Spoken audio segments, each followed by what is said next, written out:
कहा जाता है कि इंग्लैंड में किसी भी स्कूल का बच्चा भारत के बारे में 3 चीज़ें ज़रूर जानता था: ब्लैक होल, प्लासी की लड़ाई और 1857 का विद्रोह। दरअसल 1707 में औरंगजेब की मृत्यु के बाद से ही मुगल साम्राज्य का तेजी से पतन शुरू हो गया था और बंगाल तकनीकी रूप से मुगल साम्राज्य का हिस्सा होते हुए भी एक तरह से आज़ाद प्रांत बन गया था। जब अंग्रेजों और फ्रांसीसियों ने वहां अपनी फैक्ट्रियों की किलेबंदी शुरू कर दी तो नवाब सिराजुद्दौला को लगा कि वह उनको दिए गए अधिकारों का दुरुपयोग कर रहे हैं। उन्होंने उनसे जवाब तलब किया। अंग्रेजों के जवाब से सिराजुद्दौला संतुष्ट नहीं हुए, लिहाजा 16 जून 1756 को उन्होंने कलकत्ता पर हमला बोल दिया। जब ये लगने लगा कि अंग्रेजों की हार निश्चित है, गवर्नर जनरल अपने कमांडर, अपनी परिषद के अधिकतर सदस्यों, महिलाओं और बच्चों के साथ हुगली नदी में खड़े एक पोत पर सवार होकर बच गए। कलकत्ता की गैरिसन को काउंसिल के एक जूनियर सदस्य हॉलवेल के जिम्मे छोड़ दिया गया। 20 जून 1756 को सिराजुद्दौला के सैनिकों ने फोर्ट विलियम की दीवारें तोड़कर उसके अंदर प्रवेश किया और अंग्रेजों की पूरी गैरिसन ने उनके सामने आत्मसमर्पण कर दिया।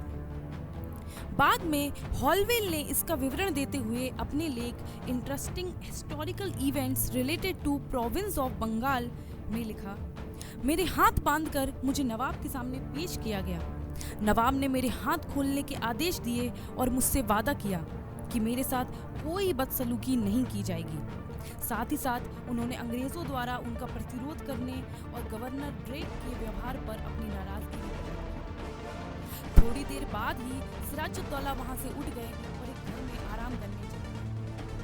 ऐसी ही ने लिखा, नवाब के कुछ सैनिकों ने एक तरह से नियंत्रित लूटपाट शुरू कर दी।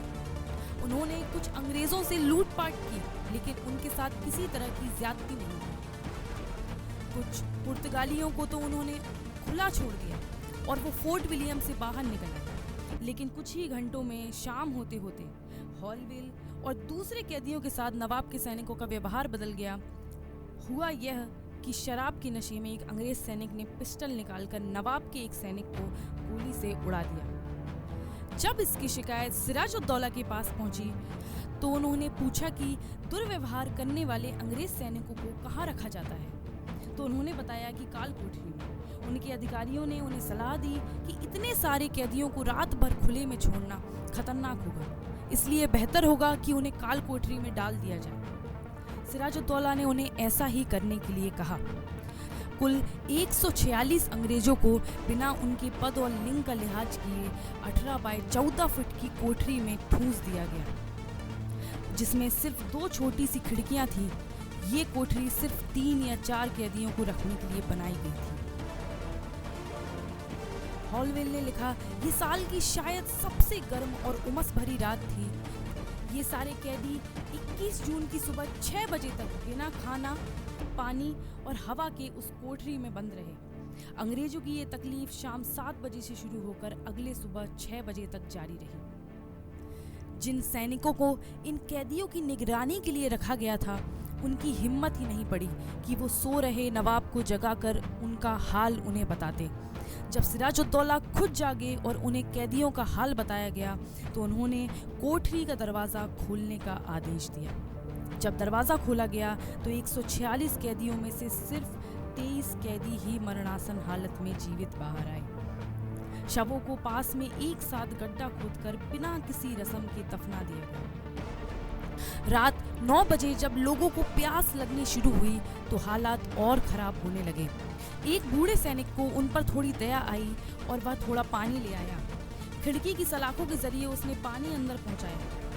इसके बाद हॉलवेल लिखते हैं, मैं आपको कैसे बताऊं कि मेरे ऊपर क्या गुजर रही थी।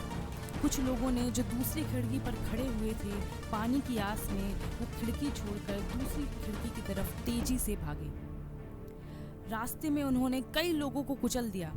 मैंने देखा कि थोड़े से पानी ने उनको सुकून देने की बजाय उनका प्यास बढ़ा दी। हर तरफ हवा हवा की आवाज़ गूंज रही थी। फिर उन लोगों ने ये सोचकर सैनिकों को भला बुरा कहकर भड़काना शुरू कर दिया कि वो लोग गुस्से में उन पर गोलियां चलाकर उनकी दुर्गति को हमेशा के लिए खत्म कर देंगे। लेकिन 11:30 बजते बजते उनकी सारी ताकत खत्म हो चुकी थी।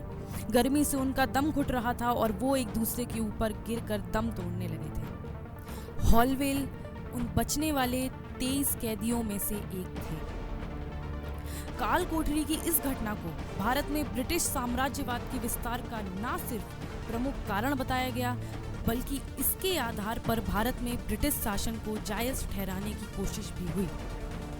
लेकिन जैसे जैसे ब्रिटिश शासन का सूरज अस्त होता गया, ये घटना भी इतिहास की गर्त में समाती चली गई। इस घटना के 1 साल के भीतर रॉबर्ट क्लाइव ने न सिर्फ कोलकाता पर दोबारा कब्जा किया, बल्कि प्लासी की लड़ाई में सिराजुद्दौला को हराकर भारत में अंग्रेजी शासन की नींव रखी। आपको हमारी वीडियो पसंद आ रही है तो प्लीज़ लाइक और सब्सक्राइब करें और कमेंट बॉक्स में हमें ज़रूर बताएं कि आगे आप क्या सुनना पसंद करेंगे।